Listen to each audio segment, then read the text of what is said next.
Él ama. Él dio. Nosotros creemos. Nosotros vivimos. Semana de la Pasión.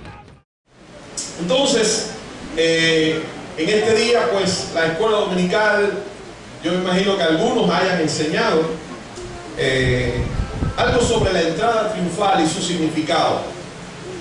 Yo recuerdo cuando era bastante pequeño, yo siempre, crecido dentro de la iglesia, criado dentro de la iglesia, pues esta es una época que año tras año no pasa inadvertida en ninguna iglesia. Por muy religiosa, por muy apática que sea, cualquier iglesia pues entiende que esta semana es una semana en la cual se hace mucho énfasis en la pasión, muerte, resurrección de Jesucristo. Pues yo criado en una iglesia, dentro de la iglesia, pues siempre oía hablar del domingo, la entrada triunfal. Y oí a mi padre muchas veces, fue el predicador que más yo oí durante mi vida cristiana. Era mi papá predicando. Prácticamente desde que nací, fue mi pastor, el único pastor que yo he tenido y tuve. Y aunque mi padre acostumbraba a invitar a algunos predicadores de vez en cuando, normalmente pues él era el que más yo recordaba que predicaba sobre esto, sobre la entrada triunfal. Yo me preguntaba muchas veces por qué le llamaron entrada triunfal. Y por mucho tiempo, créame que yo no hallaba la respuesta de por qué le llamaban entrada triunfal si después mataron a Cristo. ¿Por qué le llamaron entrada triunfal a Jerusalén, a esta entrada? Y yo por muchos años, créame que yo no le hallaba el verdadero sentido de por qué le decían entrada triunfal.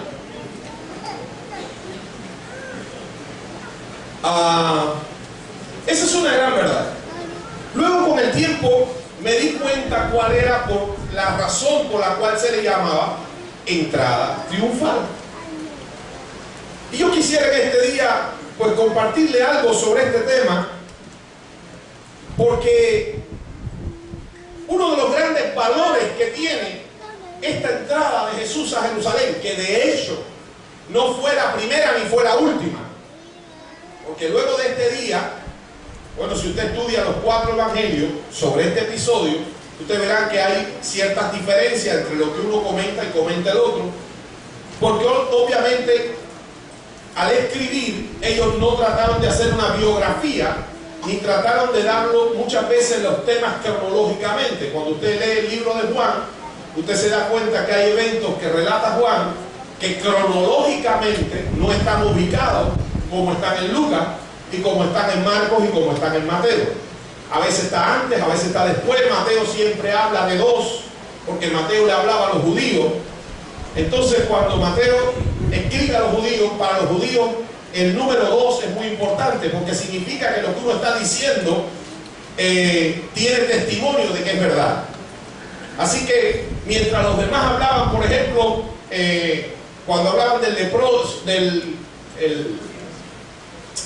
gadareno, del endemoniado gadareno, los demás hablan de un endemoniado que salió, pero Mateo habla de 2 endemoniados. Y cuando aquí en los pasajes encontramos que hay un pollino en Marcos y en Lucas, y en Juan que hay un asno sobre el cual Cristo montaba, claro está, tenía que montar sobre uno. Sin embargo, Mateo señala que había una asna con un asno. Y el Señor dijo, traédmelos.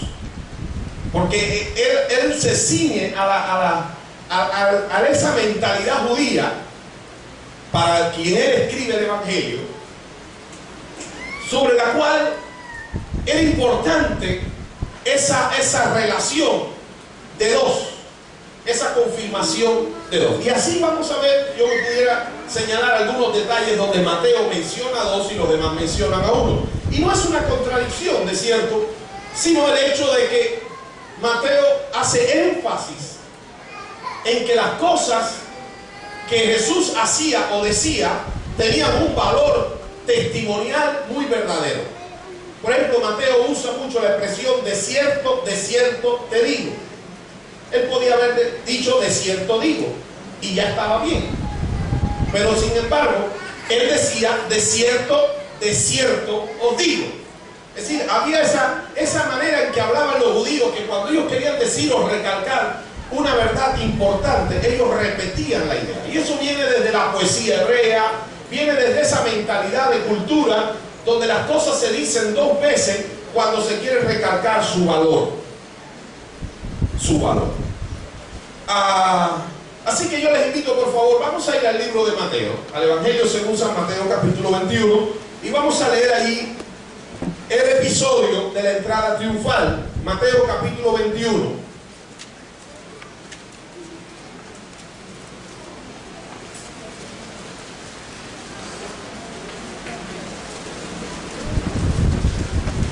Antes de leerlo, déjeme decirle, yo posiblemente hoy no trate el tema de la purificación del templo. Hay su divergencia entre algún evangelio y otro sobre si el templo fue purificado el mismo domingo que Jesucristo entró o si fue el lunes. Porque Jesús regresó, hizo la entrada triunfal, todos estaban gozándose. Hay un evangelio que dice que él entró al templo, miró las cosas y luego se fue a dormir a Betania. Salió de Jerusalén y al otro día, entonces entrando a Jerusalén, ya llorando sobre ella, diciendo: Jerusalén, Jerusalén, si tú conocieses al menos en este tu día lo que es para tu paz. No conociste el tiempo de tu visitación. No conociste el tiempo de tu visitación, el tiempo de tu oportunidad. No te diste cuenta que Dios te la estaba dando. Y entonces vino y purificó y santificó el templo y demás. Hay evangelios que no hacen diferencia entre un día y otro, porque al fin y al cabo ellos no están tomando día por día todas las cosas. De lo contrario, diría el primer día, el segundo día, el tercer día, el cuarto día, el quinto día, sino que ellos mezclan los asuntos más importantes según el Espíritu le inspiró que escribieran algunas verdades clave de este asunto. Así que yo voy a leer hasta el versículo 11 y vamos a dejar la purificación del templo para otro día. Porque de hecho, una de las cosas que Dios hace y hace siempre, que va a realizar una gran obra en algún lugar, en algún país, en alguna ciudad, una de las cosas que Dios va a hacer siempre es empezar por la purificación del templo. Dios va a purificar a la gente en el templo. Porque hay personas en el templo que están purificadas, pero también en el templo, a veces cuando uno no tiene mucho cuidado o cuando se pierde la visión, entonces empiezan a entrar un tipo de personas religiosas que no vienen con interés por las cosas de Dios, sino por cosas materiales. Y muchas veces Dios tiene que purificar esos propósitos y esas actitudes carnales, humanas, personales, propias, pero que no son espirituales, y el Señor lo hace. Otro día vamos a hablar de esto, porque de hecho yo sigo confesando y declarando que nuestra tierra está en un año de bendición y de visitación de Dios. Eso no se nos puede olvidar. Estamos en un año de bendición y de visitación de Dios. Y en un año así, el Señor se mete también en el templo a purificar el templo. Así que los que están puros no tienen ningún problema con eso. Aquellos que están caminando con Dios en justicia, en rectitud, en obediencia, no tienen ninguna preocupación por el que el Señor pase la escoba al templo. Los que tienen que estar preocupados son aquellos que hacen negocio con las cosas espirituales. Estos que Cristo azotó, que la Biblia llama que eran cambistas, ladrones, mercaderes de la religión, a esa gente sí el Señor los pone de paticas para arriba. Y lo hace porque el Señor siempre reclama que su casa de oración, será llamada para todos los pueblos. En cualquier lugar, la casa de Dios es casa de oración. Tu vida es una vida para Dios. Tu vida como casa de oración es para Dios. Tu prioridad no son las cosas materiales. Tu prioridad son las cosas de Dios, las cosas del Espíritu, las cosas que vienen de lo alto, las cosas que pertenecen al reino de los cielos. Las cosas, la riqueza espiritual. Esa es tu prioridad. ¿Cuánta riqueza espiritual hay en mi vida? Y cuánta cosa que no conviene estar en mi vida. Yo no puedo vivir para lo material. Vivo de lo material, pero no para lo material. Igual que yo vivo en este mundo, pero no vivo para el mundo. Gloria a Dios. Estamos en este mundo, pero vivimos para Dios. ¿Verdad? Gloria sea el nombre del Señor. Gloria a Dios. Entonces otro día vamos a hablar de la purificación del templo, porque este es un tema obligado en una iglesia que habla de avivamiento. Porque avivamiento va a poner las cosas en su correcto orden. Avivamiento es fuego y presencia de Dios metido en la iglesia, levantando el espíritu de fe de la iglesia, el nivel de compromiso de los cristianos, las actitudes para asumir deberes y asumir la responsabilidad de alcanzar a este mundo con poder y con un mensaje de vida, aleluya, que trastorne los poderes del diablo, que eche fuera toda cadena de Satanás, que haga retroceder el mundo de tinieblas y de pecado, porque la iglesia está encendida en fuego. La iglesia entonces está avivada, tiene fuego y vida de Dios. Y eso, una iglesia que arde. Avivamiento no es la experiencia para el mundo, el avivamiento es la actividad del Espíritu levantando la iglesia del Señor. Avivamiento está en la iglesia, no en el mundo. Ahora, como la iglesia está en el mundo, el avivamiento sale de la iglesia para afuera y toca para bien a todos aquellos que se acerquen a Dios. Un día vamos a hablar de esto, porque definitivamente los mensajes y la indicación del Señor a seguir adelante hasta que todos recibamos y entendamos la visión de cuál es el tiempo en el que estamos viviendo. Y una de las importancias grandes de este capítulo 21 es que Jesús se situó una vez más, no era la primera vez, pero una vez más se situó en tiempo y hora en el plan de Dios. Hay un grave problema con los cristianos que no se sitúan en tiempo y hora con los planes de Dios. No están ajustados, alineados a las cosas de Dios. Y viven en este mundo como si Cristo nunca viniera, creyendo que Cristo viene. Sí lo creen, doctrinalmente lo creen, lo leen en la Biblia y saben que Jesucristo dijo: volveré otra vez. Leen el Apocalipsis y hoy leen la descripción de Cristo viniendo con sus santas decenas de millares y millones de personas, vestiduras blancas, montados sobre un caballo blanco. Y dice que el nombre de Él es fiel y verdadero. Gloria a Dios. Y luego dice que también el nombre de Él era el Verbo de Dios. Y luego dice en el mismo pasaje de Apocalipsis 19 que en el muslo y en su capa tenía la inscripción que decía: Rey de Reyes y Señor de Señores. Gloria a Dios. Ese es un Cristo que viene y viene triunfando, viene peleando, viene declarando su grandeza, su majestad, viene imponiendo su autoridad. Esa se llama la segunda venida de Cristo. Y generalmente todos los cristianos evangélicos creen, doctrinalmente creen, bíblicamente lo creen, pero a veces prácticamente no viven como si Cristo pudiera venir en cualquier momento. ¿Cuántos conocen el pasaje que dice que el Señor vendrá como ladrón en la noche? ¿Y qué significa que viene como ladrón en la noche? La misma Biblia dice que vendrá a la hora que nadie sabe, que nadie piensa.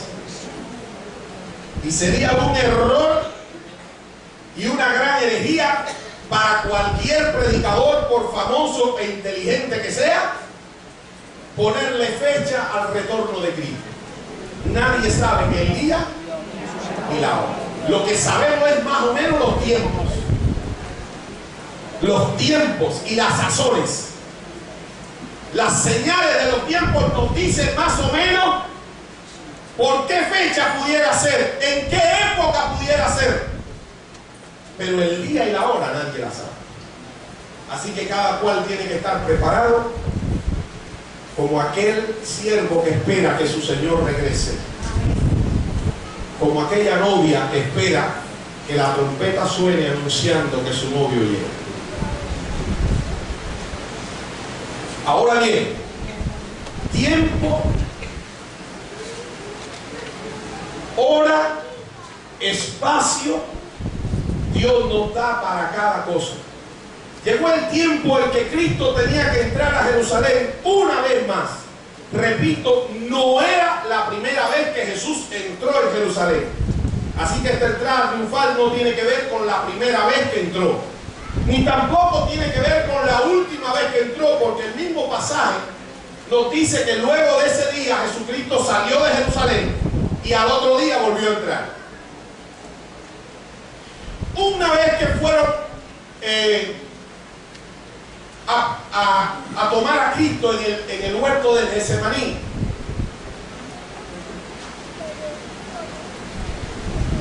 y lo fueron allí a tomar preso como si fuera un delincuente, Jesucristo dijo: pero si yo estaba con ustedes, ¿cuántas veces estuve con ustedes hablando allí en el templo? Así que Cristo, varias ocasiones, más de la que dice la Biblia y menciona la Biblia, Él estuvo yendo y viniendo de Jerusalén. Aunque realmente la mayor parte de su ministerio, de los 3 años de ministerio, Jesucristo los pasó en la región que se llama Galilea, que es la región del norte de Israel. Jerusalén está en la región sur de Jerusalén, la cual es Judea. Israel se dividía en 2 regiones para el tiempo de Cristo, más conocidas, con algunas características muy peculiares, los de Judea con los de Galilea, en la manera en que hablaban, en la manera en que se comportaban, algunas cuestiones. Había una diferencia entre los de Galilea y los de Judea. Aunque Jesucristo nació en Belén de Judea, Jesucristo nació a 8 kilómetros de Jerusalén, en la región de Judea. Realmente Él pasó gran parte de su ministerio en la región de Galilea. Y en la región de Galilea fue donde reclutó la mayor parte de todos sus discípulos, especialmente de los 12 discípulos que le estaban siguiendo. Recuerden ustedes que Él estaba, algunos de ellos los llamó al lado del lago de Galilea. Pedro, que era pescador, su hermano, que era pescador, Juan, que era pescador, y su hermano Jacobo eran pescadores. Y el Señor los llamó, eran pescadores del mar de Galilea. Así que Cristo reclutó gran parte de sus discípulos en la región de Galilea, más que en Jerusalén. Vamos al pasaje con esto en mente, para entender una verdad que quiero enseñar en esta hora y aplicarla a nuestra iglesia, Liga Evangélica de Cuba, en estos tiempos. Dice así la palabra de Dios: cuando se acercaron a Jerusalén y vinieron a Betfagé, al monte de los Olivos, Jesús envió 2 discípulos diciendo: id a la aldea que está enfrente de vosotros, y luego hallaréis un asna atada y un pollino con ella. Desatadla y traédmelos. Y si alguien os dijere algo, decid: el Señor los necesita, y luego los enviará. Todo esto aconteció, subrayo esto porque esta es la verdad que quiero enseñar en esta tarde. Todo esto aconteció para que se cumpliese lo dicho por el profeta cuando dijo: decid a la hija de Sión, he aquí tu rey viene a ti, manso y sentado sobre una asna, sobre un pollino, hijo de animal de carga. Y los discípulos fueron e hicieron como Jesús les mandó. Y trajeron el asna y el pollino y pusieron sobre ellos sus mantos. Y él se sentó encima. Y la multitud, que era muy numerosa, tendía sus mantos en el camino. Y otros cortaban ramas de los árboles y las tendían en el camino. Y la gente que iba delante y la gente que iba detrás aclamaba diciendo: Hosanna al Hijo de David. Bendito el que viene en el nombre del Señor. Hosanna en las alturas. Cuando entró él en Jerusalén, toda la ciudad se conmovió diciendo: ¿quién es este? Y la gente decía: este es Jesús, el profeta de Nazaret de Galilea. ¿De quién? Quiero hacerle notar dos o tres cositas interesantes. De modo que cuando entremos a la área de la aplicación, todos podamos llegar juntos con un mismo entendimiento. Dios está usando a Mateo para relatarnos algo del día, de este primer día de la semana, domingo, cuando Cristo entró a Jerusalén, en cumplimiento de lo que Dios había hablado por el profeta Zacarías hacía 500 años atrás. Por 5 siglos esta profecía no se había cumplido, pero llegaba el tiempo de su cumplimiento.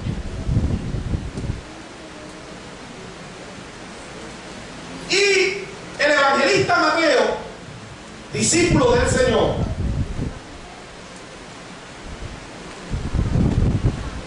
está haciendo mucho énfasis en esas 3 imágenes de unción que había en el Antiguo Testamento,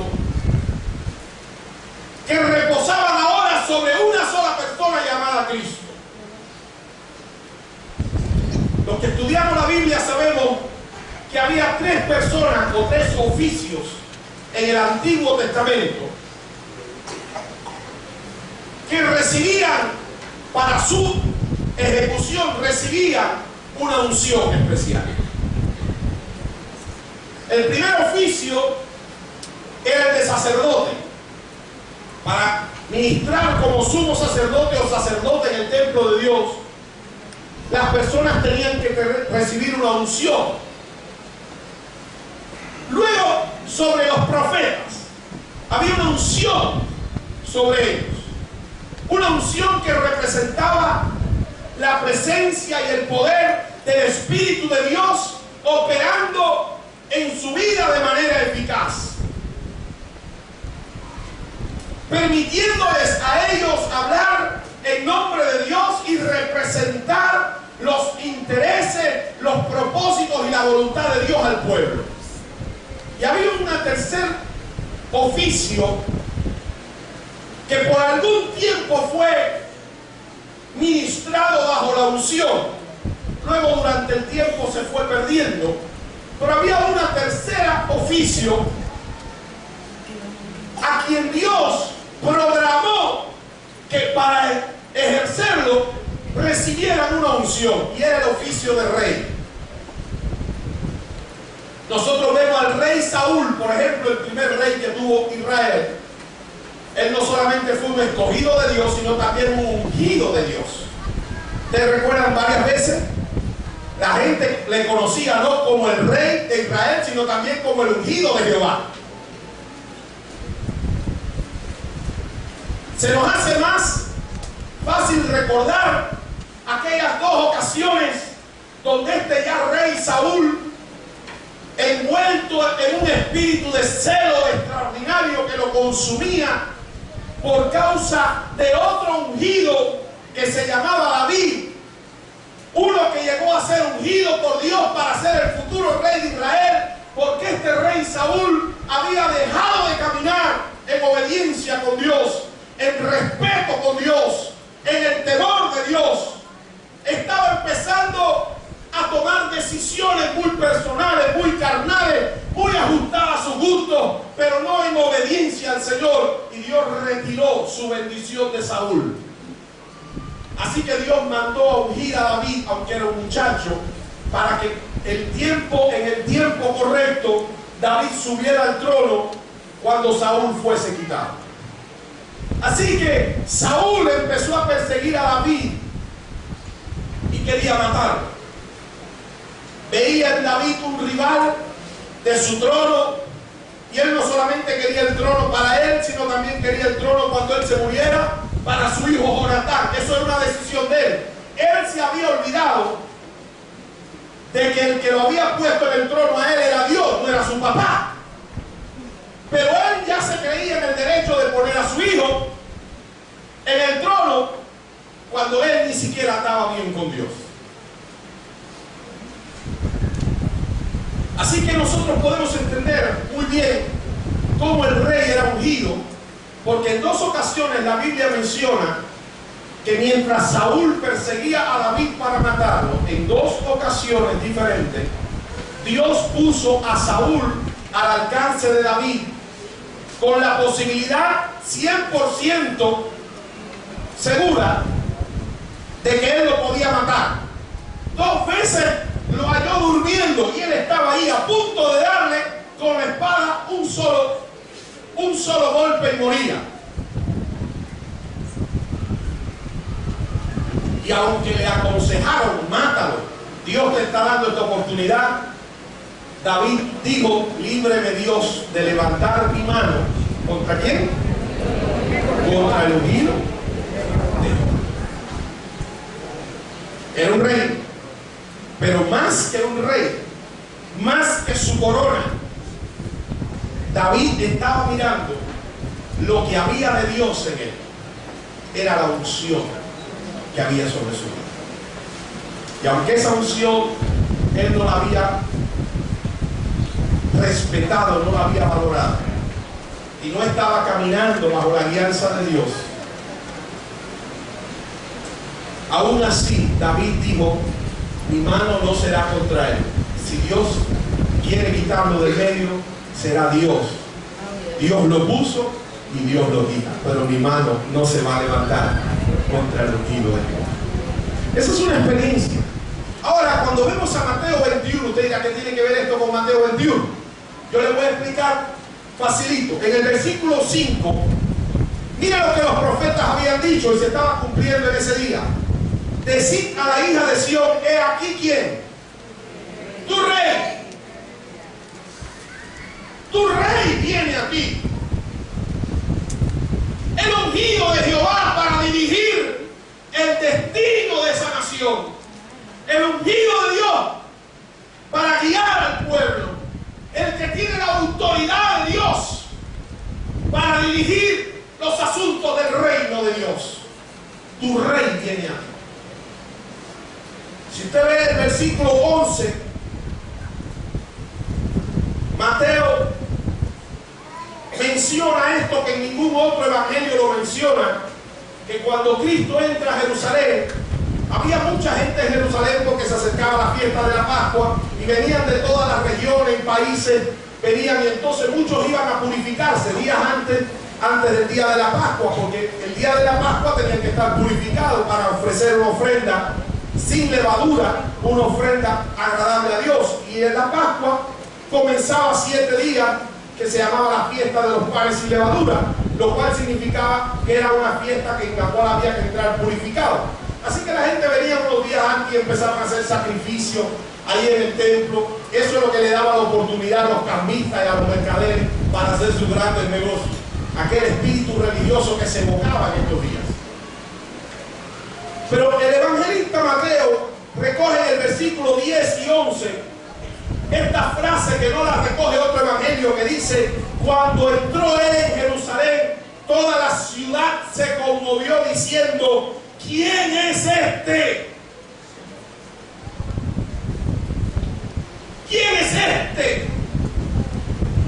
O hermano, o el día de hoy todavía hay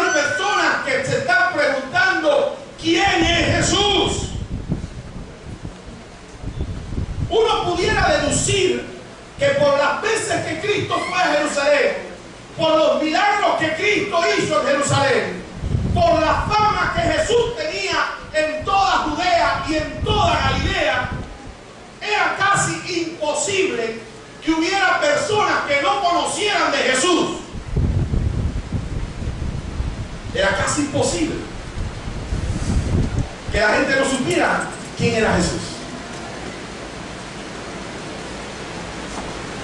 Sin embargo, en Jerusalén, quizás venidos de diferentes regiones, gente que no vivían allí en Jerusalén, gente que no vivían en la Galilea, gente que vivían en países distantes y habían llegado esos días para la fiesta, y de pronto amanece un día donde hay un hombre que entra a la ciudad montado sobre un asno y oye a mucha gente gritando unas palabras que solamente se le gritaban a los reyes cuando venían de la guerra, o a los reyes cuando iban a visitar una ciudad, quizás a inaugurar un castillo, o iban a inaugurar una cosa pública, o iban a hacer una visita extraordinaria a la ciudad, y venía en son de paz, en son de victoria.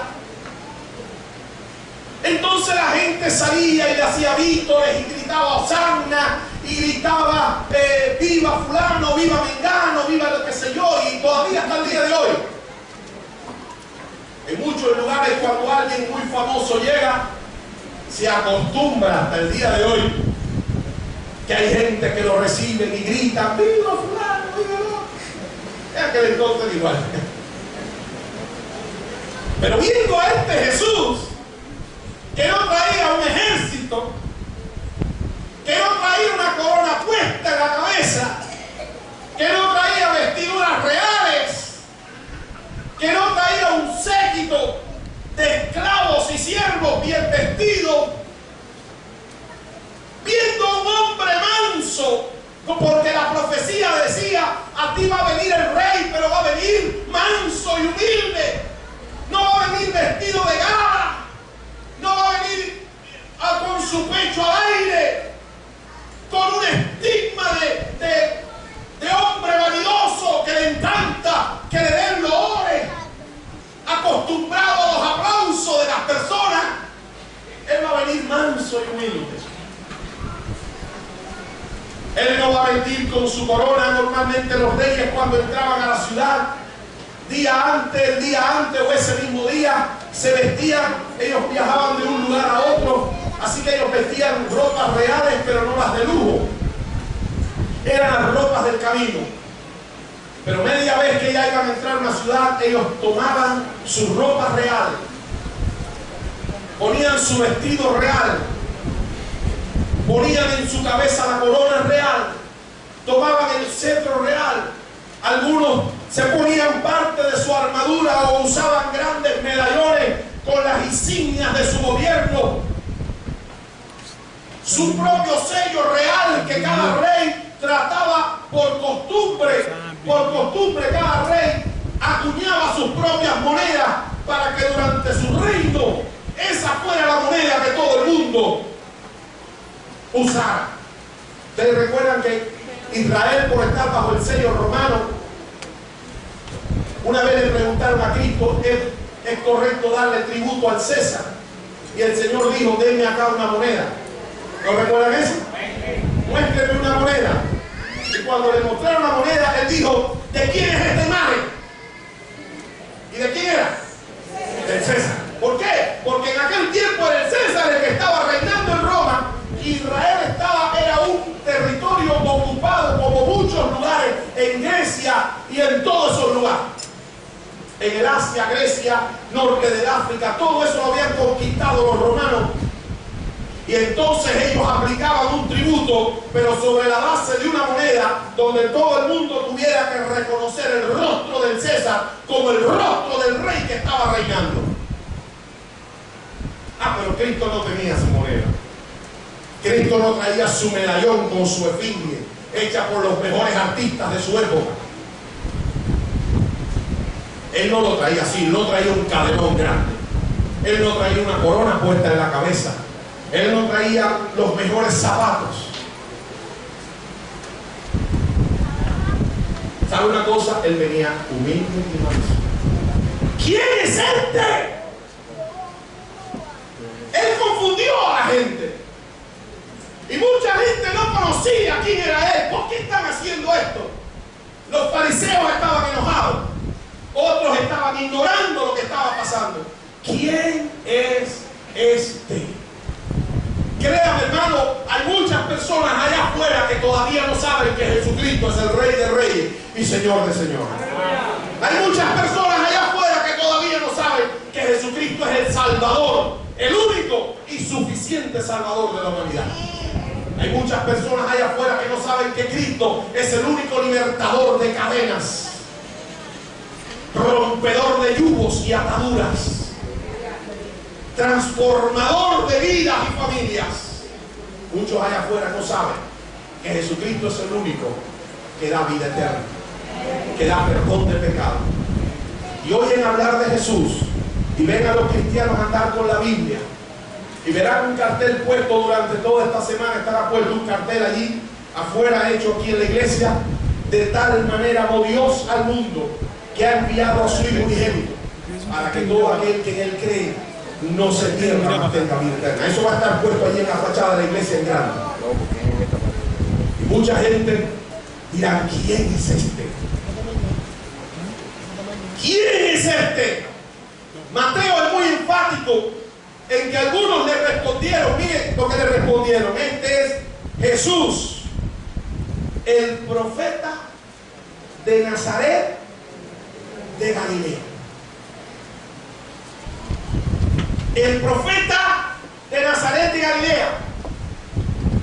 Y ahora Mateo está recalcando ese segundo oficio de Jesús bajo esa unción profética. Muchos no le estaban reconociendo como el Hijo de Dios, pero a lo menos tenían que reconocer que era un ungido de Dios, que tenía un mensaje poderoso, que traía un mensaje diferente al mensaje aburrido, esquemático, religioso, frío, hipócrita muchas veces de aquellos escribas y fariseos de su tiempo. Tenían que reconocer quién era el profeta. Mire, si usted va a Juan capítulo 1, versículos 44 en adelante, usted va a encontrar una ocasión, estando Jesús en Galilea, llamó a uno de sus discípulos, llamado Felipe. Ahí en Juan capítulo 1, versículos 40 y tanto, dice la Biblia que Jesús llamó a uno Felipe y lo reclutó como discípulo de él. Y Felipe, a su vez, tenía una relación con un hombre llamado Natanael. Quizá era vecino suyo, quizás era familiar suyo. La Biblia no dice ese detalle, pero de alguna manera dice la Biblia, en el próximo versículo dice: Jesús reclutó a Felipe. Próximo versículo dice: Felipe halló a Natanael y le dijo, en otras palabras, hemos encontrado al Cristo. Estoy caminando con Cristo. Conocí a Cristo. Gloria a Dios. Y ojalá haya muchos Felipe aquí en la iglesia. Esa gente que una vez que conocen a Cristo, no les da ninguna pena ni ningún temor salir a donde están los demás y decirle: he conocido a Cristo. Ese que habla la ley y los profetas. Ese que está testificado que es el Hijo de Dios.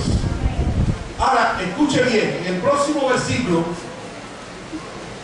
Felipe le está diciendo que hemos encontrado a Cristo, a Jesús de Nazaret.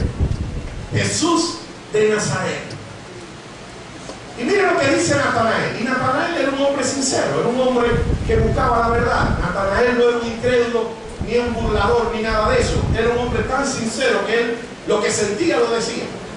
Así que Natanael, que era un hombre conocedor de las Escrituras, como le está mencionando a Moisés y a los profetas, Natanael hace un comentario muy lógico y dice de esta manera: Natanael a Felipe, y de Nazaret, puede salir algo de bueno. De Nazaret puede salir algo de bueno. Del pueblo de Nazaret nunca ha salido un profeta. Ningún profeta habló que de Nazaret saldría un profeta. Moisés nunca dijo nada de eso. Los profetas no dijeron nada de eso. De Nazaret nunca se levantó un gran guerrero, un hombre famoso, un hombre que marcara la historia, un hombre que hiciera la diferencia, un hombre que fuera recordado por toda la nación como alguien que marcó un hito, una página en la historia de Israel. Nunca nadie famoso había sido un nazareno. No había salido de Nazaret. De Nazaret puede salir algo de bueno. Ahora, note usted, eso fue en aquel entonces, cuando el Señor estaba reclutando a los discípulos. Ahora está al final casi de su vida, han pasado 3 años, y ya la gente sí lo empieza a identificar como el profeta de Nazaret.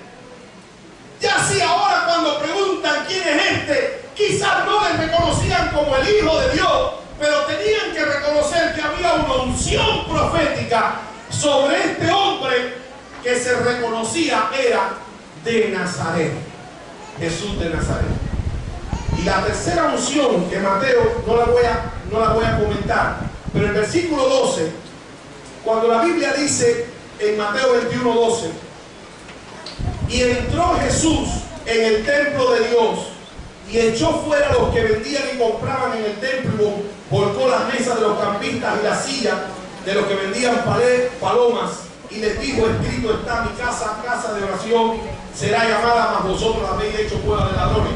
Esa expresión está apuntando al tercer oficio que atraía la unción de Dios, que se ejercía bajo la unción de Dios, que era el oficio sacerdotal. Jesucristo ahora, como sumo sacerdote sobre la casa de Dios, sintió un celo extraordinario por ver en qué la gente había convertido la casa de oración de Dios, la casa de encuentro con Dios, la casa de la bendición de Dios. La habían convertido en un mercado público, la habían convertido en un puro negocio, en algo tan profano. Habían profanado tanto, había perdido tanta espiritualidad, había sido tan religiosamente manejado el asunto, pero tan mal espiritualmente, que el Señor entonces, como deber de un sumo sacerdote, se preocupa por la purificación del templo. Y ahí están las 3 imágenes: el rey, el profeta y el sacerdote, manifestados en este día. La unción, la triple unción, la que había sobre el rey estaba sobre Cristo, la que estaba sobre los profetas estaba sobre Cristo, y la que estaba sobre el sumo sacerdote ahora está sobre Cristo. Ahora, esto hace a Cristo un personaje singular. Esto hace a Cristo un personaje singular. Voy a darle un detallito más, nada más, antes de entrar a la aplicación. Si nosotros vamos a la palabra del Señor, en Segunda de Reyes, por favor, vamos a buscarlo un momentico. Segunda de Reyes, capítulo 9, versículo 13. Vamos a entender el porqué de los mantos. Segunda de Reyes, capítulo 9, versículo 13. Segundo libro de Reyes, en el Antiguo Testamento, capítulo 9, versículo 13. Vamos a entender el porqué. La Biblia dice que conforme lo decían los profetas, tenía que ser así.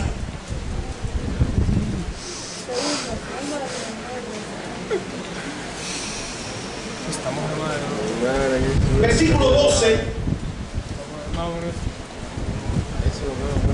dice, bueno, le voy a decir el contexto. El contexto, para no leer todo el pasaje, solamente leer el versículo. El contexto es que cuando Elías pidió que el Señor lo matara, el Señor le dijo: a ti te faltan muchas cosas por hacer que tú no has hecho para mí. Tú crees que tu tiempo terminó, pero yo no lo decido así. Así que a ti te quedan cosas por hacer que tú no has hecho, y entre ellas es la de levantar un profeta en lugar tuyo, ungirlo, entrenarlo, prepararlo para cuando yo te llame a mi presencia, él pueda continuar la obra, y ese hombre será Eliseo. Así que Elías fue y buscó a Eliseo, lo ungió y lo tomó como siervo suyo, y por 20 años Eliseo caminó con Elías hasta que el Señor se llevó a Elías. El Señor le dijo: vas también a ungir a un rey llamado Azael, que era un rey pagano, pero que Dios lo iba a usar para poner corrección en su pueblo que andaba desordenado.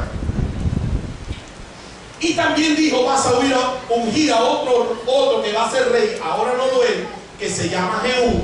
Y Jehú, yo le voy a dar una unción y lo voy a respaldar para que él acabe con todos los pecados de la casa de Acab, que era el rey. Y Dios quería castigar la casa de Acab porque se habían vuelto muy idólatras y habían llevado a todo el pueblo de Israel, en vez de llevarlo a Dios, lo habían llevado a la idolatría, adorar a las imágenes del sol, la luna, las estrellas, los árboles, la fertilización, la fertilidad, dioses de todo tipo. Acab permitió, y Dios habló por medio de los profetas Acab que se arrepintiera, pero por cuanto él no lo hizo, Dios dijo: yo voy a acabar con la casa de Acab y con toda su descendencia. Así que Dios dijo: voy a escoger a Jehú para que haga este trabajo. Tú lo vas a ungir y con mi unción yo lo voy a capacitar para que, aunque Acab y la casa de Acab sea muy fuerte, esté muy armada, Jehú les va a destruir, Jehú va a triunfar sobre ellos. Entonces aquí está el pasaje. Cuando Elías muere, esa profecía le toca cumplir a Eliseo, y Eliseo manda a una persona para que unja a Jehú.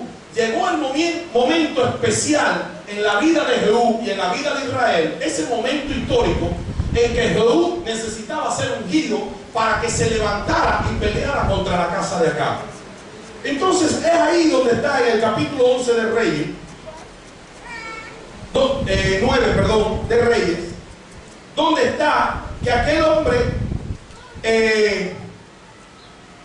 fue ungido, Jehú fue ungido, y los que estaban con Jehú le dijeron: ¿qué vino a hacer aquel loco? Uno que vino, llamó a Jehú aparte, lo ungió y dice: Jehová te dice que tú vas a ser el rey, y salió corriendo. Y entonces la gente lo tomó por un loco, y ellos dijeron: decláranoslo ahora. Y él dijo: así y así me habló, diciendo: así ha dicho Jehová, yo te he ungido por rey sobre Israel. Entonces, escuche bien, esa gente que estaban al lado de Jehú, cuando Jehú dice: Dios dice que me ha ungido por rey, mire cómo ellos le tratan. Entonces cada uno tomó apresuradamente su manto y lo puso debajo de Jehú en un trono alto, y tocaron corneta y dijeron: Jehú es rey. ¿Cuál era la costumbre? Yo le estoy llevando un poquito atrás para que usted vea que cuando una persona era ungida por rey y era declarada rey, la costumbre era en aquel entonces coger los mantos, y normalmente por el tipo de manto se sabía quién era la persona. Si era un manto, los mantos de las personas ricas eran unos mantos especiales, bordados, diferentes. Las personas que eran intelectuales tenían unos mantos grandes, blancos, y eso, donde quiera que caminaban, se sabían que eran maestros de la ley, por su manto, por el borde de su manto. Era como la vestidura, lo que hoy usan las personas, ¿no? La gente, por ejemplo, que trabaja en aviación, los pilotos, y las personas que trabajan en las terminales aéreas tienen una manera de vestir. Los que trabajan en los trenes tienen otra. Nosotros decimos los amarillos, ya en Cuba. Quizá usted va a Ecuador y dice los amarillos. Y dicen: ¿quién serán los amarillos? ¿Serán los chinos? Nosotros ya sabemos que los amarillos son las personas que tienen un traje amarillo, que en nuestro país son los que paran los carros para que la gente se monte. Le dieron un traje amarillo. Ahora son azules. Bueno, ahora hay que llamar los azules. Bueno, la gente dice: me voy por los amarillos, me voy por esto, me voy. Ahora hay que decir: me voy por los azules.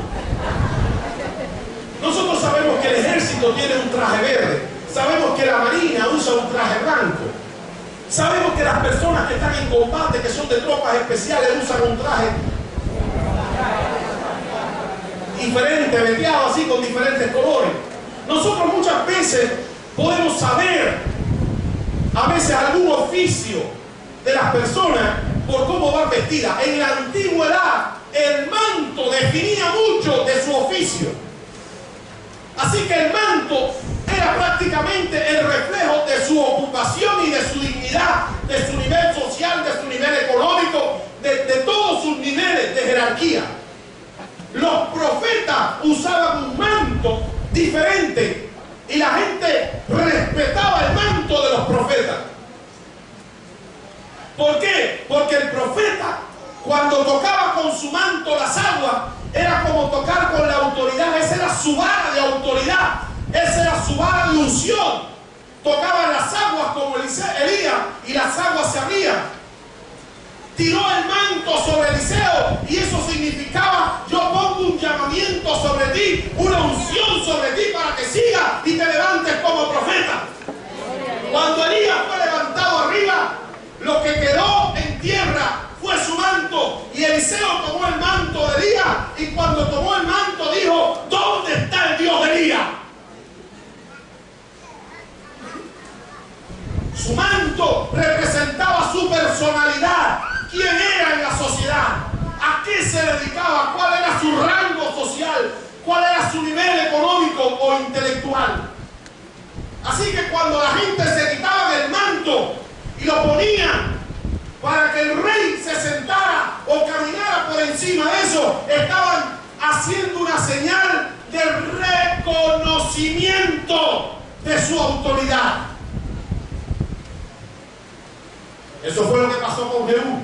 Jehú estaba sentado en una reunión como la que está ahora sentado usted, y de pronto entró un profeta y lo llamó aparte, le echó una unción de parte del profeta Eliseo y le dijo: dice Jehová dice: Jehú, tú a partir de hoy eres el rey sobre Israel. Y cuando la gente creyó esa palabra, entonces ¿qué hicieron? Se quitaron su manto, lo pusieron y dijeron: reconocemos la unción de Dios sobre ti. Reconocemos que hay un plan de Dios con tu vida.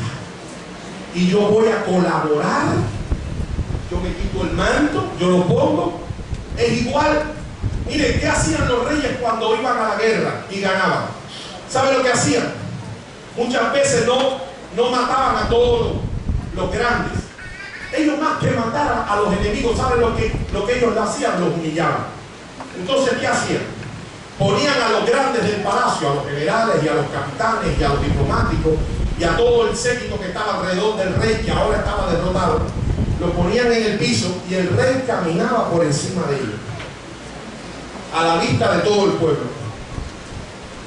Caminaba por encima de todos ellos. Y eso significaba que ahora él era el rey sobre esa gente. Ahora, hasta ese tiempo que ellos tenían autoridad y ellos reinaban y dirigían y hacían lo que querían hacer, pero a partir de este momento en que el rey caminaba sobre ellos, significaba ellos eran ahora súbditos del rey. Entonces la gente, en vez de acostarse en señal de humillación personal, ¿qué es lo que hacían? Se quitaban el manto y lo ponían. Y eso es igual que decir: ahí está mi vida, rey, haz con ella lo que quieras, párate encima de ella, da tú las órdenes, yo soy tu siervo. Gloria a Dios. Eso era la señal. Por eso cuando entra aquí a Jerusalén, dice que la gente se quitaban los mantos y los ponían para que él caminara. Eso era reconocimiento de que él era el rey, dándole derecho a Jesucristo a gobernar sobre sus vidas. Algunos que no tenían el manto en ese momento, ¿qué hicieron? Cortaron hojas y entonces la batían y decían: viva el rey, Hosanna, ha llegado el que nos va a libertar, se levanta Jehová para darnos victoria. Hosanna. salve el rey, salva Jehová. Tantas expresiones que significa Hosanna. Era lo que estaba pasando en aquel entonces. Jesús, ¿quiénes fueron los primeros en poner los mantos? ¿Quiénes fueron los primeros en quitarse los mantos y ponerlos para que Jesús se sentara? ¿Quiénes fueron los primeros? Los discípulos. Él dijo, vayan a la aldea del frente y allí van a ver a un asno atado, desátenlo y tráiganlo. Y si alguien les pregunta qué hacéis desatando ese asno, ustedes solamente responderán, el Señor lo necesita. Así que cuando trajeron el asno, dice que los discípulos se quitaron sus mantos, lo pusieron sobre el asno y sentaron a Cristo encima. Ahora voy a hacer la aplicación de esta palabra. Voy a hacer la aplicación. ¿Qué importancia puede tener este texto? Con estas características que hemos mencionado, interesantes. Para el día de hoy, para la iglesia de hoy, para ti en el día de hoy. Porque uno te dice, ya Cristo entró, ya Cristo murió, ya Cristo resucitó, ya Cristo está a la diestra del Padre. ¿Qué vale recordar ese asunto? ¿Cuál es la aplicación práctica para mi vida? En primer lugar, todo lo que Dios hace, antes de hacerlo, ya lo ha dicho. Esa es la primera verdad que tú y yo tenemos que aprender. Dios tiene un plan con la historia. Lo que aquel día estaba sucediendo, hacía 500 años que había sido anunciado. Pero llegó el día exacto en que tenía que suceder. Y para ese día estaba también el asno atado en el lugar correcto para la función correcta. Él no dijo, vayan y busquen un asno, alquílenlo, no sé, busquen lo que sea, porque a esa hora de la historia, en ese momento profético de la historia, Dios no sabe a quién usar y qué cosa hacer. El Señor sabía que para este momento de la historia, el asno estaba listo para él. El burrito que decía Zacarías en su profecía, he aquí, Jerusalén, tu rey viene a ti montado sobre un asno. Así que Cristo no podía entrar sobre un camello, porque si entraba sobre un camello, entonces no se estaba cumpliendo la profecía. Pero también podía entrar sobre un caballo. Pero si hubiera entrado sobre un caballo, entonces la profecía no se estaría cumpliendo. También podía haber entrado a pie. Pero si hubiera entrado a pie, la profecía, ¡qué increíble! Que en la profecía del Rey de Reyes había un asno metido. Ese asnito era importante.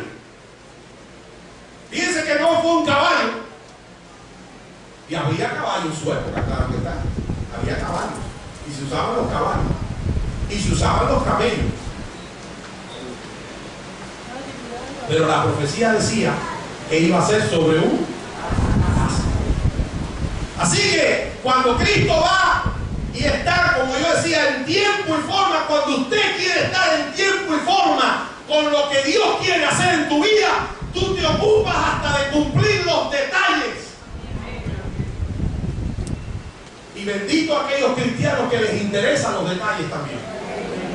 Que no viven la vida como quieran. No, yo como quiera. Leo la Biblia cuando quiera. Oro cuando quiera. No hay detalles en tu vida. No hay momentos que tú puedes decir, esto es profético para mí. Esto es lo que Dios quiere que yo haga, hasta el más mínimo detalle. Esos gritos de Hosanna estaban también en la profecía. Que la gente gritaría, Hosanna, Hosanna. ¿Sabe? Los fariseos dijeron, oye, manda que esta gente se calle. Manda que toda esta gente que grita se calle. Y él dijo, mira, si ellos se caen, que las piedras van a caer. Porque la profecía dice que este día iba a haber gritos de Hosanna y de júbilo al Rey.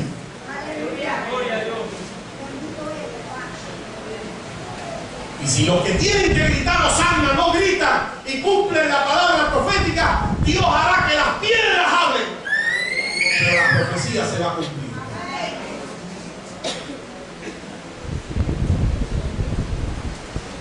Nosotros nos tiene que interesar cuál es el propósito específico de Dios con nuestra vida y con esta iglesia y con nuestra patria. Todavía me duele el corazón ver tantos cristianos desenfocados de lo que Dios quiere hacer con este país. Van a la iglesia, son salvos, van cristianos, están esperando que Cristo venga y que pase lo que pase. No. Dios tiene un plan con esta nación. Dios quiere avivar este país. Dios quiere avivar la iglesia en esta nación. Y esos detalles también se van a cumplir.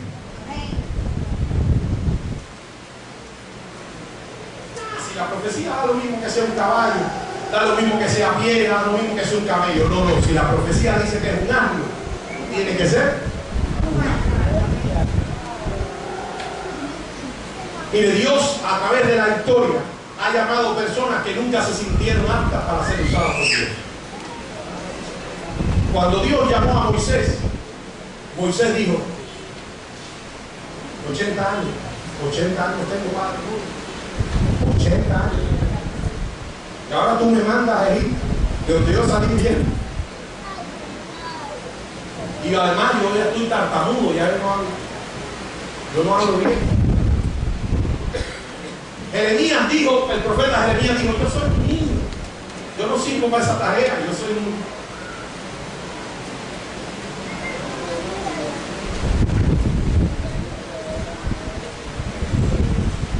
Mucha gente ha puesto excusas, Señor, yo no.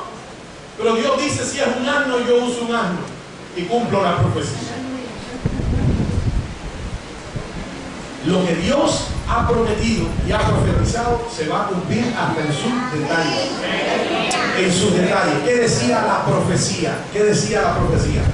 Esto sucedió, aconteció para que se cumpliese lo dicho por el profeta cuando dijo: decid a la hija de Sión, he aquí tu rey viene a ti, manso y sentado sobre una asna, sobre un pollino, hijo de animal de carne.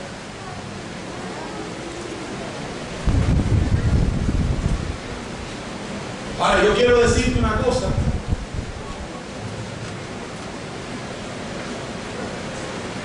El Evangelio de Marcos, mencionando un detalle sobre este pollino, para los que están anotando, Marcos capítulo 11 versículo 2, dice que hallaréis un pollino atado, el cual ningún hombre ha montado.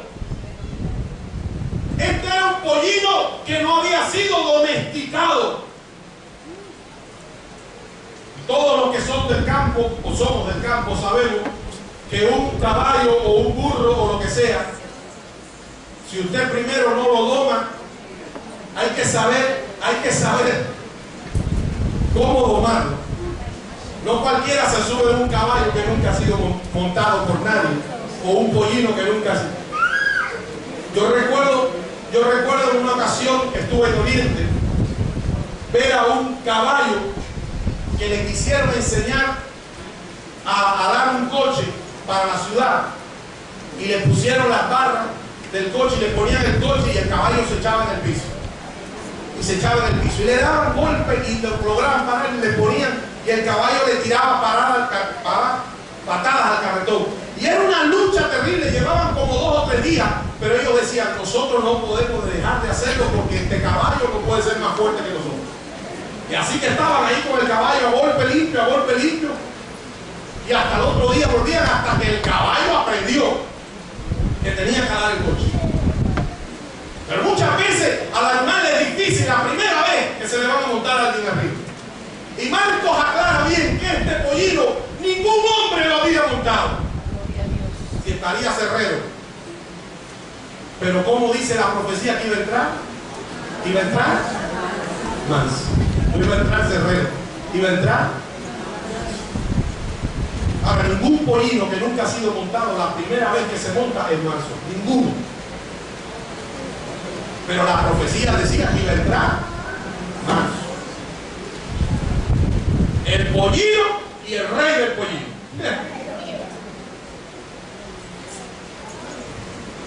Y en el Evangelio de Lucas, capítulo 19, versículo 30, hablando sobre este asnito, dice: hallaréis un pollino atado, el cual ningún hombre ha montado jamás.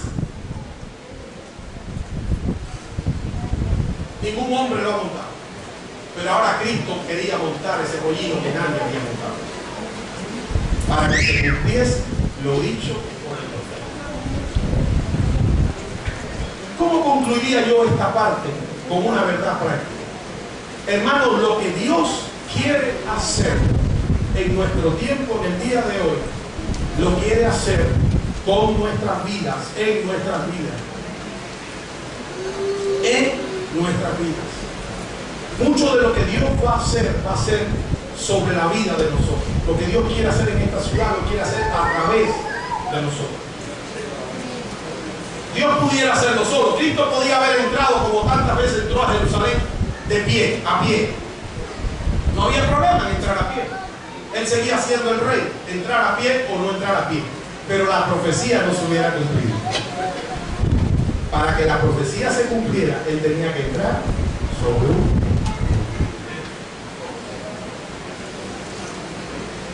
Yo quiero decirte que para que la profecía de que la iglesia entre al cielo, gloriosa, santa, sin mancha ni arruga, tiene que ser con la ayuda del Espíritu Santo. Así está escrito.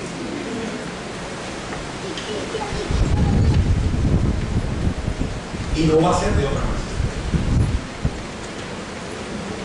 Hay que reconocer el señorío de Jesús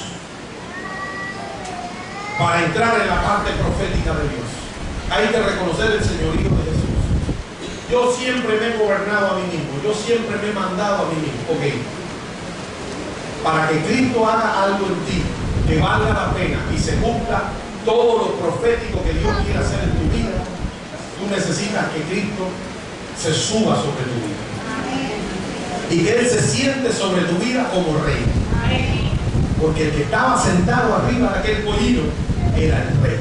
Tu rey viene a ti. Manso, pero sentado sobre un pollino. Segundo, no solamente el Señor se sentó sobre el pollino a pelo, al pelo ahí, como decimos nosotros en el campo, sino Él se sentó sobre los mantos de sus discípulos.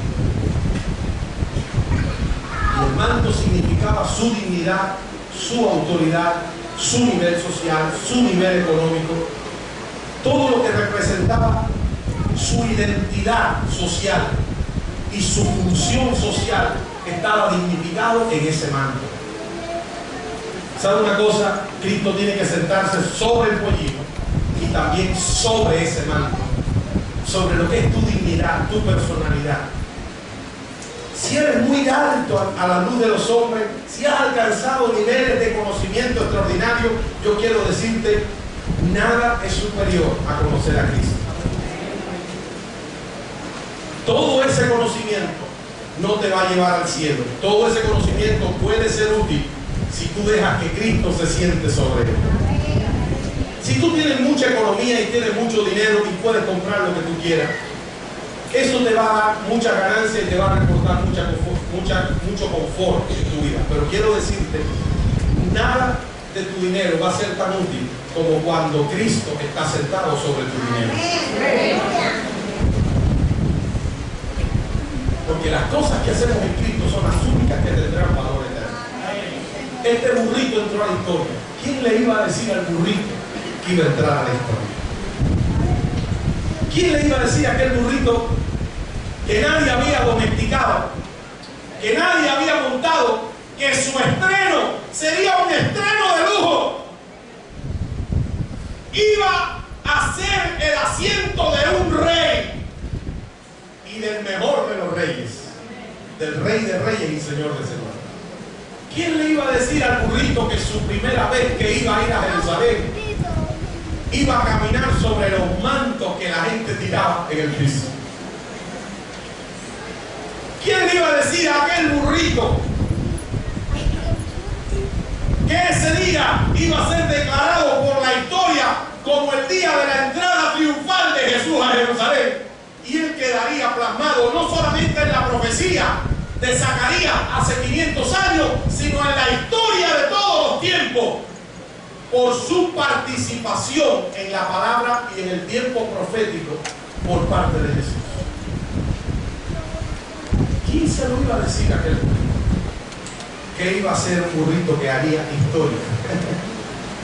¿Y quién nos va a decir a mí y a ti que vamos a hacer historia si no dejamos que Cristo haga algo? La historia más importante que puede ser escrita es aquella que podemos escribir bajo la autoridad y bajo el señorío de Jesús. Los años que usted viva en Cristo son los años que más valen. Todos aquellos años que usted vivió lejos del Señor, ¿sabe a dónde van a parar? Al fondo del mar. Son años perdidos. Los únicos años que valen la pena vivir y los únicos años que harán la diferencia entre tu vida y la eternidad son aquellos años que tú comenzaste a vivir cuando dejaste a Cristo ser el Señor y el Rey de tu vida. Entonces es la mejor época para ti. Va a ser el mejor momento para tu vida, para tu familia. Cuando Cristo sea el Señor de tu vida. Cuando Él sea lo más importante para ti. Cuando Él sea lo primero y lo más valioso de tu vida, sea el Señor. Cuando la gente, al verte a ti, no alaben al burrito, sino alaben a quién? Al Cristo que está sentado encima del burrito. Cuando la gente dejen de ver tus orejas, tu tamaño, tu piel, y entonces puedan decir: bendito sea, viva Jehová. Bendito el Rey que viene en el nombre del Señor. El Rey que viene en su vida.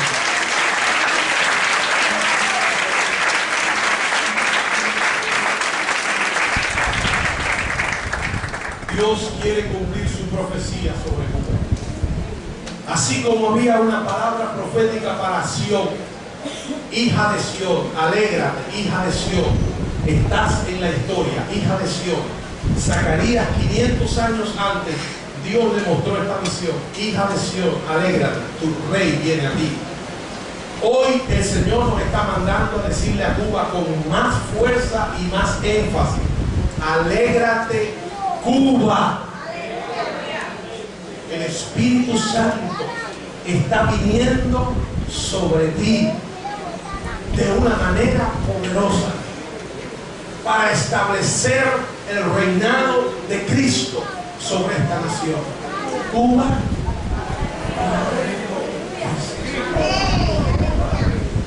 el Espíritu Santo nos va a usar, nos va a llenar. Jesucristo dijo que el Espíritu Santo tomaría de lo de Él y nos lo daría a nosotros, y que el Espíritu Santo le glorificaría a Él. Si alguna honra y alguna gloria ha de recibir Jesucristo en esta nación, será a través de una iglesia llena del Espíritu Santo. Será a través de cristianos y cristianas llenos del Espíritu Santo, llenos de esa unción y de la gloria de Dios.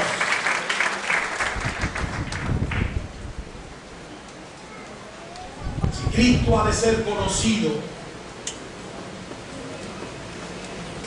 si la gente va a tener la respuesta de quién es este, quién es Jesús,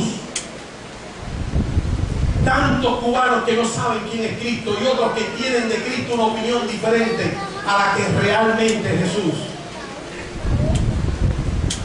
nos corresponderá a ti y a mí entrar a la historia profética, al momento profético de nuestra historia, llenos del Espíritu Santo y diciéndole: Señor, toma mi vida, tomo mi manto y lo pongo delante de tus pies, rindo mi vida delante de tus pies.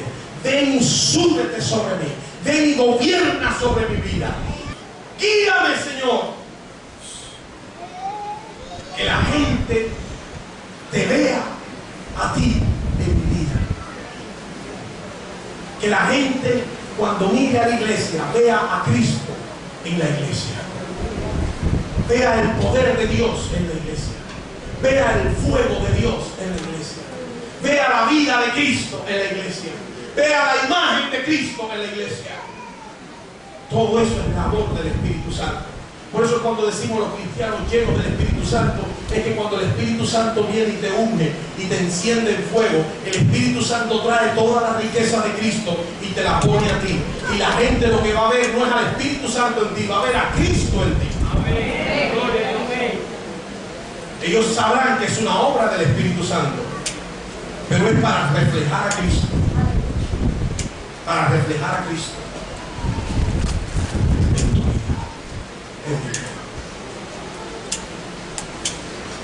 ¿Habrá un momento triunfal para nuestro país?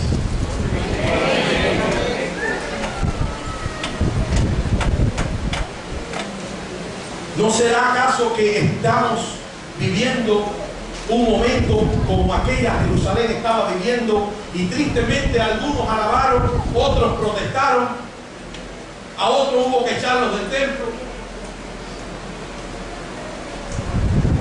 y otros no sabían ni lo que estaba pasando? Sin embargo, era un momento profético. Esto sucedió para que se cumpliese lo dicho por el profeta.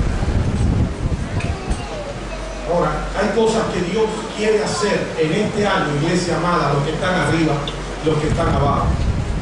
Hay cosas que Dios ha prometido que va a hacer y créame que Dios las va a hacer.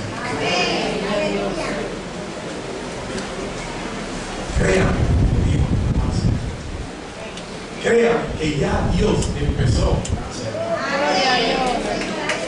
Habrá quienes ya estén contentos por eso.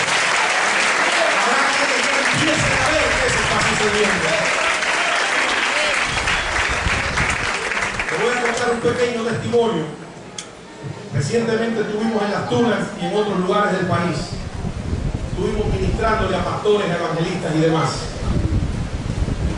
Y hubo un evangelista de nuestra obra, que lleva varios años como evangelista en la región oriental. Estaba en la reunión y se había pedido que todos trajeran escrito, me entregaran un proyecto con metas y propósitos para este año. Las metas que ellos iban a alcanzar: convertidos, bautizados, membresía, etcétera, etcétera, y los propósitos de este año. Y todos los pastores trajeron. Luego que ellos trajeron y presentaron, yo prediqué y ministré. Y el Espíritu Santo se derramó de una manera extraordinaria. Allí todo el mundo andaba por el piso, todo el mundo llorando, los matrimonios increíbles, lo que Dios estaba haciendo. Como Dios quiso hacer las cosas.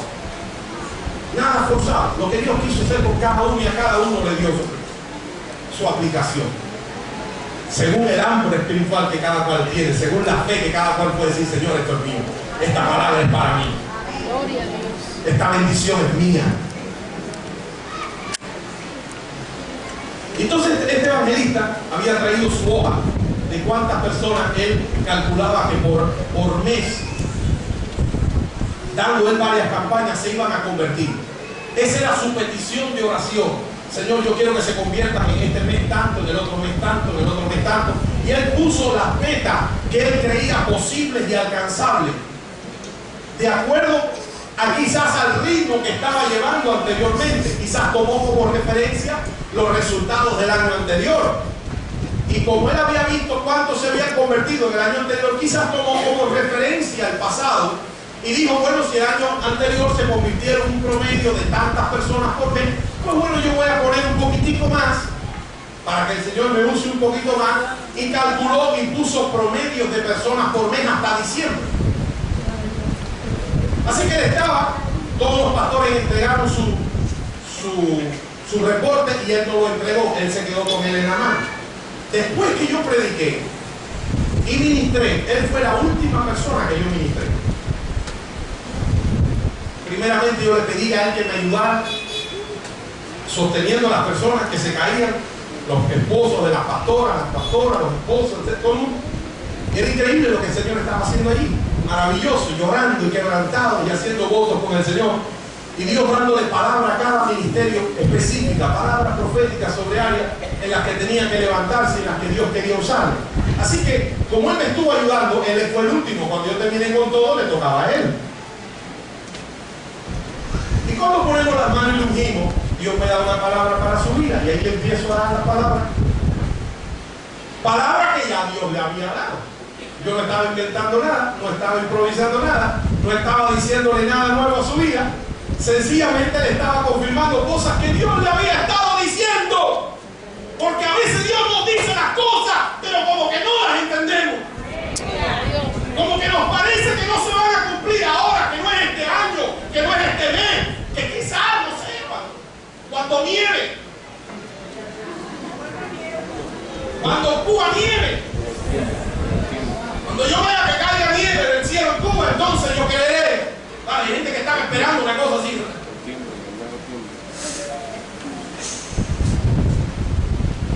Dios le dio una palabra y un toque a ese hombre tan quebrantado. El Señor destruyó tantas cosas en su vida que Él me comentó, tantas márgenes que Él le había puesto a su fe, y es un hombre que Dios le usa. Pero sabe una cosa, Dios quería usarlo más, pero Él estaba tomando como referencia lo que Dios había hecho en el pasado y tomando eso como su medida de fe para lo que Dios va a hacer en el futuro. Y ahí es donde está el error, porque lo que Dios ha hecho en el pasado es bueno, pero lo que Dios quiere hacer en el presente y en el mañana es mejor.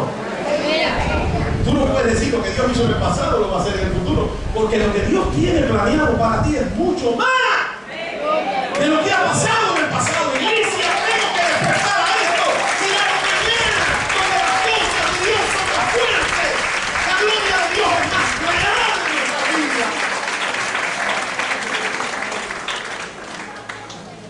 Porque acabamos todos, estábamos comiendo el vino y me entregó una hoja grande con todo su plan del año, muy bien esquematizado, los convertidos, los cuartos, los discipulados, mes por mes. Pero ahora el papel tenía una cruz a todo lo largo y lo ancho. Yo miro este papel y veo la cruz, y él me dice llorando: pastor, tuve que ponerle una cruz porque el Señor me avergonzó y me dijo: eso es muy poco para mí. Gloria a Dios.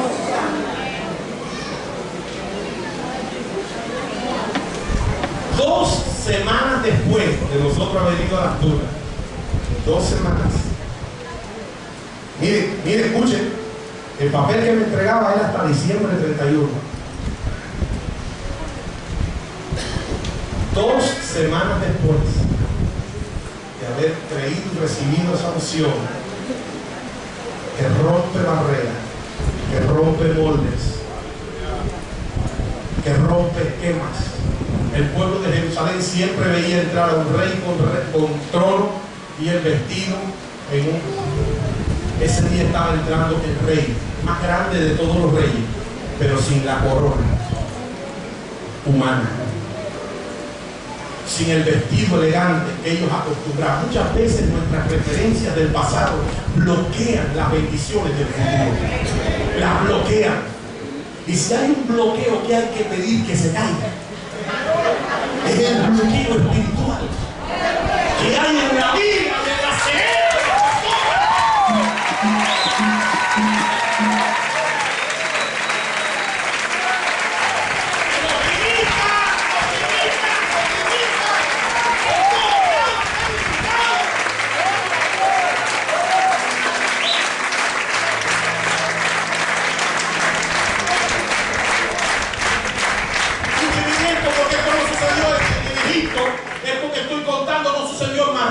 ni en Francia.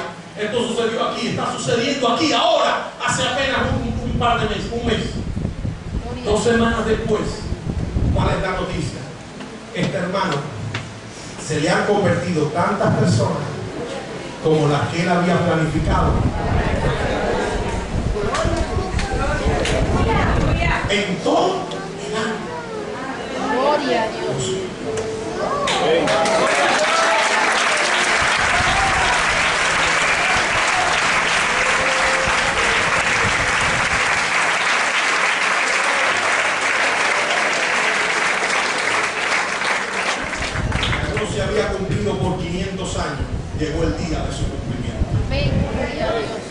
Lo que no se ha cumplido en tu vida por 10 años, puede ser que este sea el año de tu cumplimiento.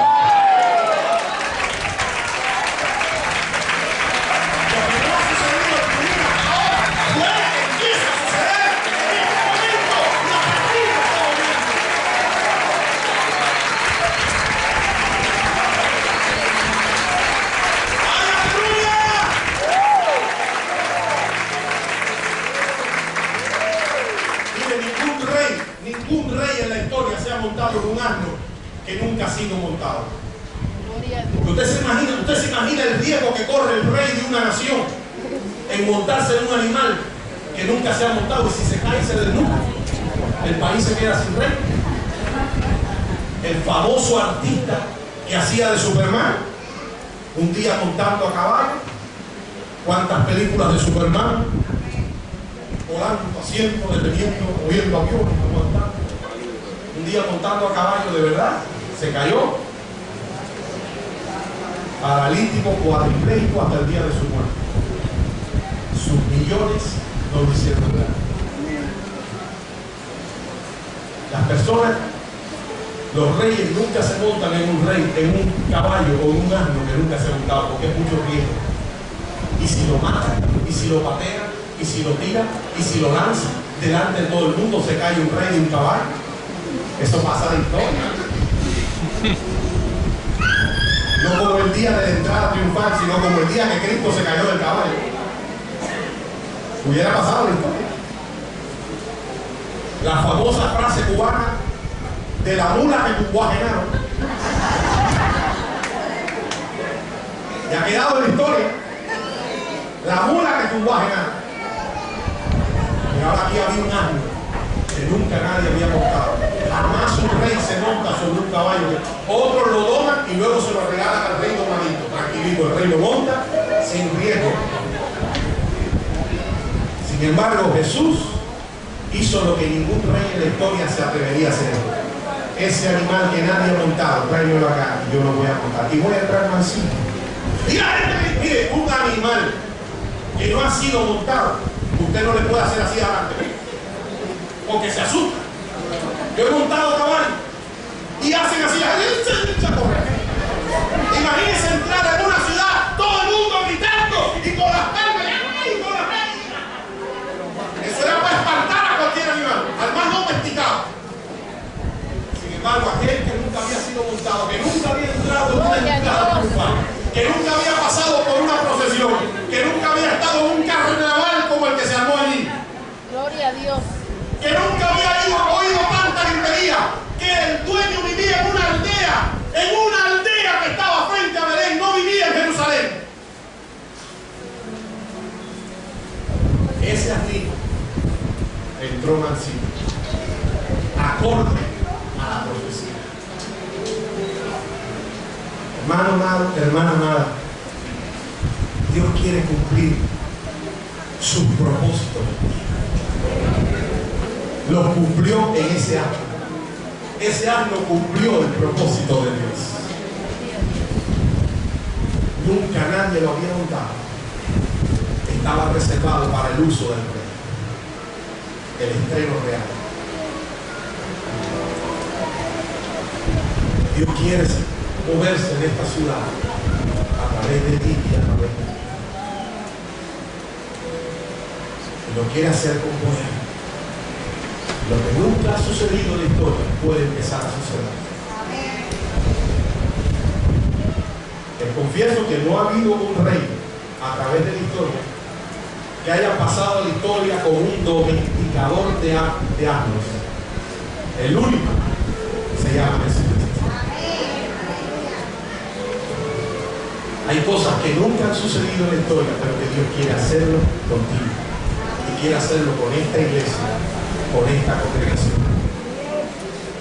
Pero la profecía solamente se cumple si hay obediencia y si hay fe. Si usted no cree en la profecía, usted no va a actuar como la profecía dice. La profecía es una palabra que Dios da para que nosotros la creamos y para que nosotros actuemos en esa fe, en obediencia. Y entonces Dios se encarga de hacer el resto una gran realidad. Yo pregunto en esta tarde, ¿realmente estamos creyendo que nuestra nación puede ser visitada triunfalmente por Jesucristo? ¿Podrá Jesucristo cabalgar por este país de extremo a extremo como el Rey de Reyes y Señor de Señores? Podemos decir, bendito sea el Señor, ha llegado el tiempo de nuestra visitación. Eso fue lo que hizo sufrir a Jesús. Jerusalén, no conociste el día de tu visitación. Yo te visité, yo entré a ti, entré como rey, pero tú no lo entendiste, no te diste cuenta. O que la iglesia de hoy se dé cuenta de lo que el Espíritu Santo está diciéndole a la iglesia. Como dice Apocalipsis capítulo 2 y capítulo 3, el que tiene oídos para oír, oiga